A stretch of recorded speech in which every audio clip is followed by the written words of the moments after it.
So what you got to do is, first of all, find a root. Then try the 3. Because the next thing you want to know is major or minor. Mm-hmm. And if neither of the 3 really works, then it's probably not the right root note. So you can go through a process of elimination that way. But then what I did once I found the G and I went to a triad voicing. That sounds like what he's playing on the keyboard.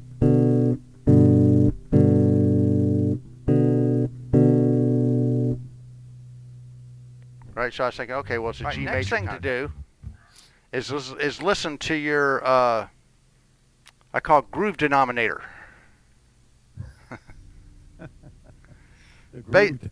Yeah. In other words, listen to what the bass drum's doing. Yeah. And start off, remember how we did that band in a pocket thing to where we found just the simplest thing we could do and just played that all the way through the song? Mm-hmm. That's what you want to do with this. You know, before you start adding other stuff.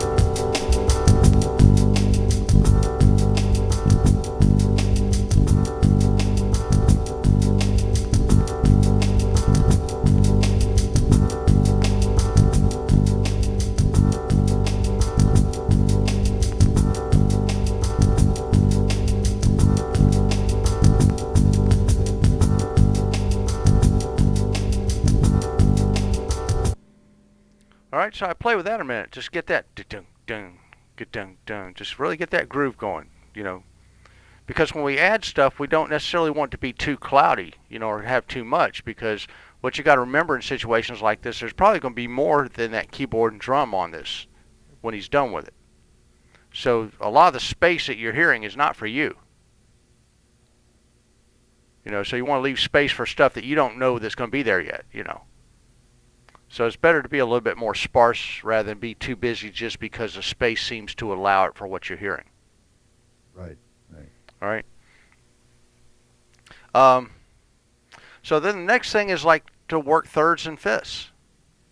And since we've established some major triad, you know, major pentatonic is going to be the main core of your note choice here. Mm-hmm. So 1, 3, 5, and 6.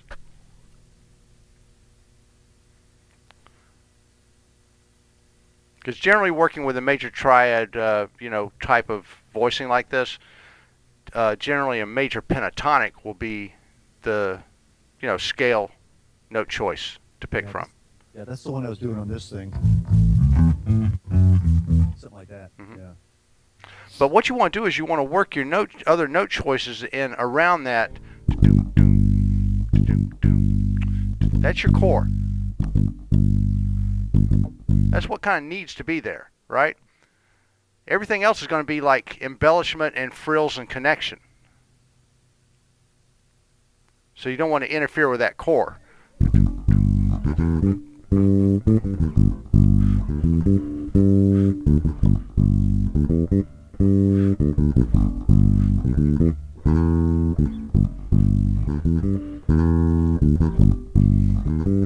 Then you want to kind of come up with something that's going to be kind of lyrical too. 5, 6, and 1. And I'm trying to get a slide thing happening. I'm not sure if it's going to work yet, but I'm kind of hearing, you know, a little bit of a slide kind of thing there to get a little bit of lyricism, lyrical quality to the bass line.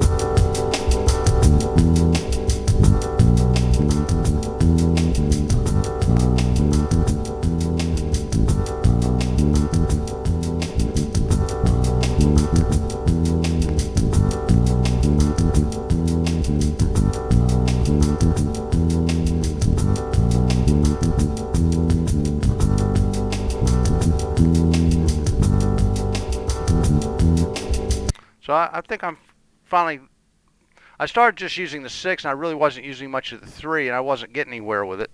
So I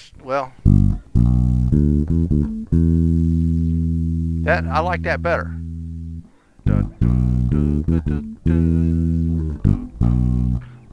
So I got the dum dum, ka-dum dum, ka-dum dum, ka-dum dum, ka-dum dum, bum ka-dum dum, boom dum, ba-dum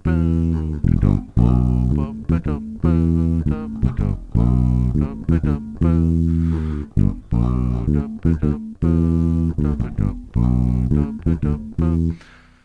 So with this, now that I've kind of getting an idea kind of starting to formulate, I want to phrase it. Right? So instead of doing don't like having a 1, 2, 3, dun dun dun dun, instead of the same thing repeating every time, like dum boom dum ba dum boom dum boom dum ba dum boom. Right? I phrase it and make two of those things one kind of phrase. Dum boo da ba da boo. No da boo da ba da boo. Da boo da ba da boo. Da ba da boo. So da ba da is kind of like the conclusion of it. Does that make sense?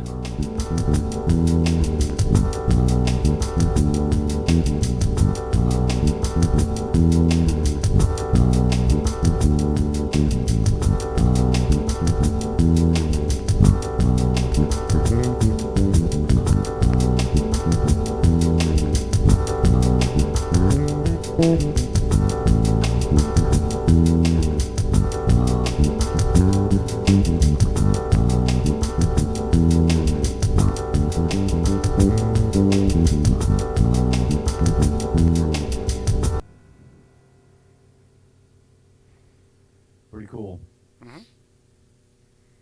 So see how we kind of developed a thematic kind of bass line? Mm-hmm.